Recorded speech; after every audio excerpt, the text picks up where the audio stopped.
नमस्कार दोस्तों, आपको हमारे YouTube चैनल के एकेडमी में स्वागत है। आज फिर एक बार हम ऑब्जेक्टिव का सीरीज़ लेकर आए हैं। इससे पहले इलेक्ट्रोस्टैटिक्स का क्वेश्चन हम कुछ कर चुके थे, फिर अब हम आज इलेक्ट्रोस्टैटिक्स में कैपेसिटर का क्वेश्चन लेके आए हैं। ठीक है, यानी संधारित्र जो चैप्टर पढ़ना है वहाँ से कुछ ऑब्जेक्टिव का क्वेश्चन लाएंगे और ऐसे ही छोटा छोटा वीडियो हम बनाते रहेंगे अभी से लेकर लगभग जनवरी तक। उसके बाद एग्ज़ाम से आपको 15 दिन या 20 दिन पहले फिर एक वीडियो जो मिलेगा आपका मास्टर वीडियो, जिसमें सभी ऑब्जेक्टिव 100-150 क्वेश्चन का एक ही वीडियो रहेगा, जिसमें वह सब इम्पोर्टेंट क्वेश्चन होगा जो एग्ज़ाम के लिए बहुत महत्वपूर्ण है। और निश्चित रूप से उन्हीं 100-150 क्वेश्चन से टोटल का टोटल क्वेश्चन आपको एग्ज़ाम में मिलेगा। ठीक है, तो चलिए आज एक बार फिर से हम संधारित्र का कुछ ऑब्जेक्टिव पढ़ते हैं। ठीक है, चलिए पहले संधारित्र की बात हो रही है तो सबसे पहले जान लेते इसका फार्मूला, इसका यूनिट, इसका डायमेंशन। चूँकि जब भी हम क्वेश्चन करते हैं तो उसका फार्मूला लिखते हैं, उसका यूनिट केवल हमें याद नहीं करना है, ऐसा कुछ नहीं करना है, हमको उसको समझना भी है, ताकि अगर हम कंफ्यूज हो रहे हैं तो उसको डील कर सके। ऐसा नहीं कि हम केवल रट्टा मार के याद कर लें, हम ऐसा कभी नहीं लेके आते हैं कि लिख दे संधारित्र की धारिता क्या होती है, फैराडे याद कर ले, उसकी डायमेंशन याद कर ले, उसका यूनिट याद कर ले, कुछ चीज़ नहीं। मतलब लिखना हमें आना चाहिए। ज़रूरी नहीं है कि जो आप याद करके जाए उसी को हूबहू एग्ज़ाम में पूछ ले। एग्ज़ाम में हो सकता है जो आप याद करके गए उसी क्वेश्चन को पूछेगा पर दूसरा तरीका से पूछ लेगा। तो अगर आप इस चीज़ को समझे हुए रहेंगे तो आप उसको कर सकते हैं डील। ठीक है, तो चलिए एक क्वेश्चन रहता है सबसे सिंपल इससे कि संधारित्र की धारिता क्या होती है। तो देखिए भाई, संधारित्र के लिए फार्मूला जो होता है C = Q/V होता है। तो Q आवेश होता है और नीचे V क्या वोल्ट होता है, यानी कूलम्ब वोल्ट इन्वर्स ये होता है संधारित्र की धारिता, और इसी को बोला जाता है फैराडे। इसको क्या बोलते हैं हम? फैराडे। तो संधारित्र का SI मात्रक होता है फैराडे, और फैराडे किसके? कूलम्ब वोल्ट इन्वर्स के बराबर होता है। तो मैं जो इस प्रकार से फार्मूला लिखकर बताता हूँ कि ज़रूरी नहीं कि अगर हम इसको याद कर लिए संधारित्र की धारिता फैराडे होती है तो एग्ज़ाम में यही पूछ ले। हो सकता है आपको कूलम्ब वोल्ट इन्वर्स भी लिख दे। ठीक है, तो इसलिए क्वेश्चन को इस टाइप से पढ़िए, इसको सीखिए, याद रखिए। इसका यूनिट लिखिए, हम डायमेंशन भी लिख लेते हैं। तो पता आपको ऊपर है आवेश। ठीक है, तो आवेश का होता है चूँकि Q = IT होता है।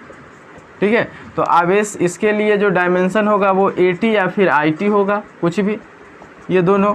तो ऊपर हम इसके लिए लिखेंगे AT और नीचे V है, तो V बराबर आपको पता है कि होता है W/Q, यानी V बराबर क्या होता है? V बराबर होता है W/Q, यानी कार्य बटे आवेश, work done by per unit charge, यानी इकाई आवेश द्वारा किया गया कार्य। ये होता है विभव का वैल्यू। तो यहाँ से ये कार्य है, इसका होता है mL² और T-2, और नीचे आवेश है इसका AT, वही चाहे IT। अब यहाँ पर देखिए इसका हम क्या लिखेंगे? mL² T-2, और नीचे क्या है? नीचे है AT। अब ये नीचे वाला AT ऊपर आ जाएगा, नीचे वाला AT ऊपर आ जाएगा तो क्या हो जाएगा? A² T² और नीचे बच रहा है mL² T-2। अब फिर नीचे वाला को भी ऊपर ले जाएंगे तो हो जाएगा m इन्वर्स L ऊपर जाएगा तो -2, T ऊपर जाएगा तो ये प्लस हो जाएगा, और ऊपर पहले से 2 है तो हो जाएगा T4 और A²। तो ये हो जाएगा हमारा संधारित्र का डायमेंशन। ठीक है, तो इस प्रकार से आप इसको लिखना सीखिए, प्रैक्टिस करेंगे तो आपको ये भी चीज़ आ जाएगा। हमको केवल ये सब याद करने की ज़रूरत नहीं है, बस हमको प्रोसेस बाय प्रोसेस लिखना आना चाहिए तोड़ तोड़ कर। जैसे कि हमने C/Q लिखा, C = Q/V लिखा, तो Q का हमको पता था डायमेंशन, V का नहीं था, फिर V का फार्मूला लिख लिए, यहाँ से इसका डायमेंशन निकाल लिए, फिर लिख दिए इस प्रकार। तो ये था हमारा संधारित्र की धारिता का यूनिट और उसका डायमेंशन। ठीक है, तो क्वेश्चन इस प्रकार पूछा जा सकता है कि संधारित्र की धारिता का SI मात्रक क्या होता है, तो लिख सकते हैं आप। संधारित्र की धारिता का डायमेंशन क्या होगा, तो वो भी आप लिख सकते हैं। ठीक है, उसके बाद फिर गोलीय चालक के लिए भी धारिता पूछ सकता है।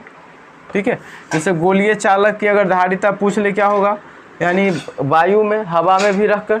तो गोलीय चालक के लिए आपको पता है कि अगर इसकी त्रिज्या r है और इसकी धारिता निकालेंगे तो इसका वैल्यू होगा 4πε0 इंटू r, यानी c समानुपाती r।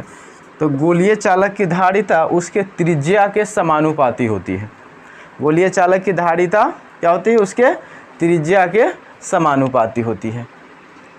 अब ये गोलीय चालक है, गोलीय संधारित्र नहीं। गोलीय संधारित्र अलग चीज़ होती है और ये गोलीय चालक है। गोलीय संधारित्र में इस प्रकार का होता है कि एक पर आवेश दिया जाता है और दूसरे को अर्थिंग किया जाता है, ये गोलीय संधारित्र हो जाएगा, ठीक है। और ये गोलीय चालक है। तो अगर केवल हम समांतर गोलीय संधारित्र की बात करते हैं तो वहाँ पर जो वैल्यू होता है वो 4πε0 AB/B - A होता है फॉर्मूला, ये धारिता का, ठीक है।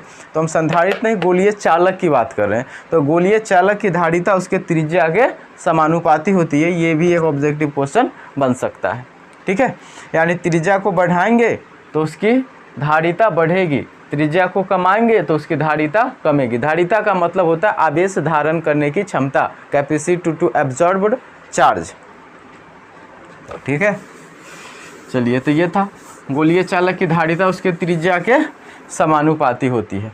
अब है समांतर पट्टी का संधारित्र, जो कि आप संधारित्र पढ़ेंगे तो इस प्रकार एक प्लेट ए होता है और एक दूसरा प्लेट बी होता है। इस पे आवेश दिया जाता है तो इसको संग्राहक बोला जाता है। इस पे आवेश प्रेरित हो जाता है तो इसको संघनक बोला जाता है। इसको अर्थिंग कर दिया जाता है, ठीक है। और इस समांतर प्लेट की संधारित्र के बीच की दूरी d होती है और इसका क्षेत्रफल a होता है, प्लेट का क्रॉस सेक्शन एरिया। तो समांतर प्लेट संधारित्र की धारिता का फॉर्मूला होता है c बराबर ε0 A/d। ये होता है समांतर प्लेट संधारित्र की धारिता, ठीक है। ये क्या होता है? समांतर प्लेट संधारित्र की धारिता ε0 A/d। अब समांतर प्लेट संधारित्र की धारिता ε0 A/d है, तो आपसे क्वेश्चन में ये भी पूछ सकता है फॉर्मूला में कि समांतर प्लेट संधारित्र की धारिता का फॉर्मूला क्या होता है। उसके बाद आपसे क्या पूछ सकता है? आपसे पूछ सकता है कि समांतर प्लेट संधारित्र के बीच की दूरी को बढ़ा देंगे तो धारिता क्या होगी। तो आप देख सकते हैं जो C है वह D के व्युत्क्रमानुपाती है, ठीक है। D के व्युत्क्रमानुपाती है या फिर D C के व्युत्क्रमानुपाती है। यानी जब हम D की वैल्यू को बढ़ाएंगे तो C की वैल्यू घटेगा, जब व्युत्क्रमानुपाती में होता है। तो क्वेश्चन में पूछे कि यदि समांतर प्लेट संधारित्र में प्लेटों के बीच की दूरी को बढ़ा दे तो धारिता क्या होगी? तो धारिता घट जाएगी।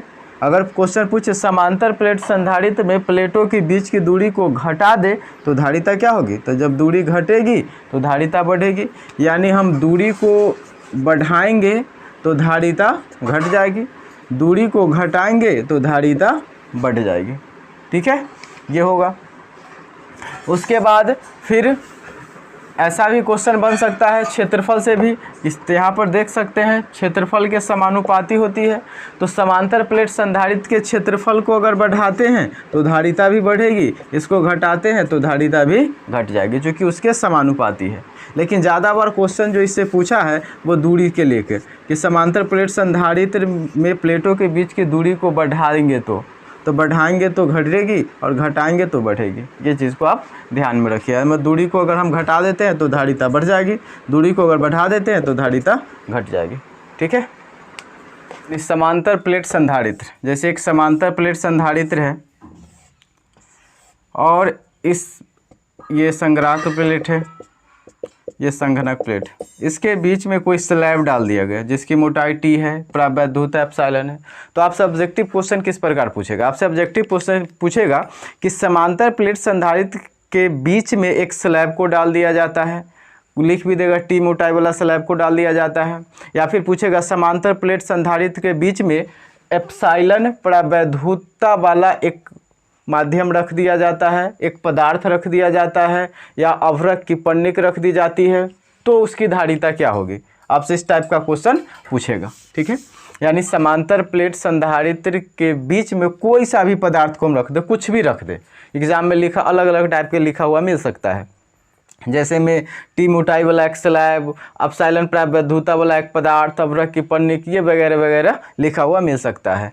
तो उस स्थिति में धारिता क्या होगी? तो देखिए समांतर प्लेट संधारित्र में जो फॉर्मूला होता है C बराबर एप्साइलन नॉट A बटे D minus T into 1 minus 1 बटे एप्साइलन R होता है। ठीक है, तो जनरली समांतर प्लेट संधारित्र का formula epsilon not A upon D होता है। ठीक है, लेकिन उसके बीच में जैसे ही कुछ वैल्यू हम रख दिए कोई सा भी पदार्थ, तो उसका मान जो है वह घट रहा है D में से, आप देख सकते हैं। तो जैसे ही D में से मान घटेगा यानी D का वैल्यू कमेगा तो C क्या होगा? बढ़ जाएगा। तो समांतर प्लेट संधारित्र के बीच में कोई सा भी पदार्थ को अगर हम रख देते हैं, अलग अलग भाषा में लिखा हुआ आपको मिल सकता है, जैसे कि टी स्लैब, टी मोटाई का स्लैब, एप्साइलन प्रायवैधता वाला पदार्थ या आवरक की पन्नी, तो उसकी धारिता क्या होगी? बढ़ जाएगी, क्योंकि D का मान घट रहा है तो C बढ़ जाएगा। ठीक है, तो ये था आज का कुछ ऑब्जेक्टिव क्वेश्चन। फिर आगे के वीडियो में हम और क्वेश्चन लेके आएंगे ऑब्जेक्टिव, कैसे ही छोटा छोटा वीडियो हम बनाएंगे ताकि आप इसको किसी भी समय में देखकर और इसको समझ सकते हैं। ठीक है, तो वीडियो अच्छा लगे तो शेयर कीजिए, दोस्तों के बीच भी शेयर कीजिए और सब्सक्राइब कीजिए हमारे चैनल को। धन्यवाद।